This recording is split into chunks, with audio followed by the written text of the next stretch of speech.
This is the new LEGO Icons, the Simpsons Krusty Burger. And in today's video, I'm going to be doing a full cost breakdown and compare this set to its predecessors and see if it's overall worth it. So if that interests you, stick around because this should be a pretty fun cost review video. In 2014, we received the Simpsons house, which retailed for $200, came with an assortment of minifigs, and of course, Homer Simpson's car. That price tag would be around $273 in today's dollar price value. Let me reinstate, that's 2,179 pieces for the $273 price tag. Fast forward 1 year later to 2015, and we received the LEGO Simpsons Quickie Mart, which I think is very similar to the set we're going to review, Krusty Burger, today.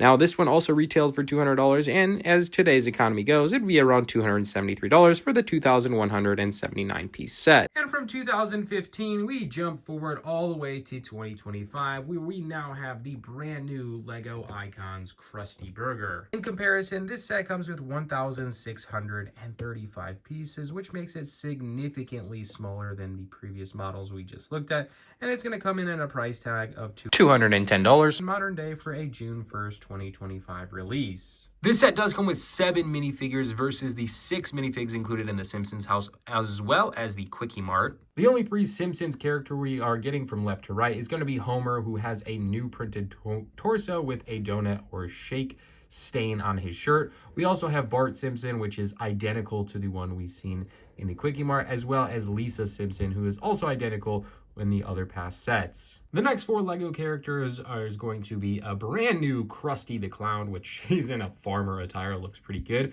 We've also, for the first time, seen Lou in the second cop minifig from The Simpsons, which for those of you who remember, we have seen Chief Wiggum, who is the chief, and it's really nice to get Sergeant Lou as a LEGO minifigure finally.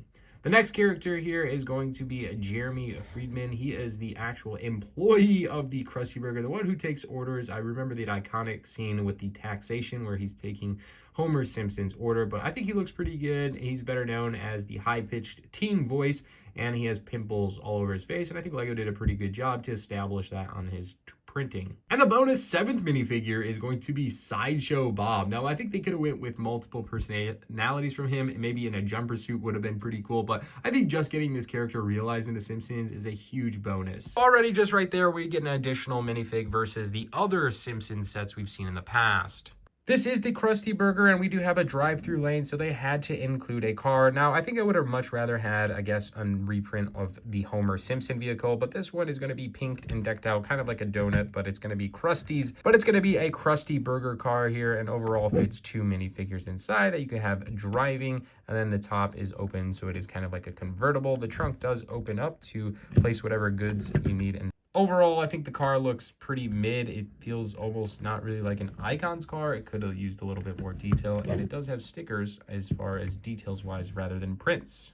And now we start getting into the actual LEGO model here. I will say one major draw to attention is the Krusty Burger sign, which is 2 sticker elements there, as well as his mouthpiece is all being stickers and even his eyes being stickers. So really no prints. Even that out sign is a sticker. But the sign definitely makes this set come together to life, because without it, this just feels like a normal building that would be hard to recognize if you weren't a Simpsons extremist fan. Now, the building itself is pretty similar to some of the ones we've seen in the past, especially the Quickie Mart. It does have a removable roof, which I'll showcase here a little bit better, but it's just on a nice sitting there on panels, really easy to remove. And then when you go ahead and move the building here to the front side of like the Krusty Burger exterior, where you can order all of your goodie items, which again are all sticker elements. You have a meat-like by product delivery entrance here, but opening the build up is truly where the details are going to come into play. And I think this is where this set excels rather than the exterior. Starting things off with a fully tiled off floor, we have a Krusty's Kid Zone, which is a ball pit that was super fun to go together. You can see all the little balls in there for the ball pit. They're just loosely placed inside. We also have a dining area with like an old style couch that is pretty much notorious from the actual Krusty Burger restaurant, as well as a ketchup stand here and probably like mustard or whatever sauce they use. I think a really cool detail is actually the French fries sitting there, as well as like the sandwiches. I mean, those just look so detailed. I've never seen French fries fries out of a basket look like this, and they're just loosely placed in there. And I thought it was a great attention to detail and part usage. And then we have the kitchen area where the Krusty Burgers are in production, and you can see they're all pretty identical here, as well as sticker elements for the entire menu items in those larger panels. And that sign actually is movable, so you can move it out of their way if you want to take a look inside of it. Now the kitchen also is fully detailed, having different grill areas, a frying pan that has the French fries with the removable bin inside of it. That's a nice, cool, different piece there. And then we have a cooler, a slushy machine, and then the exhaust fan that goes into the back where the exterior of the kitchen is.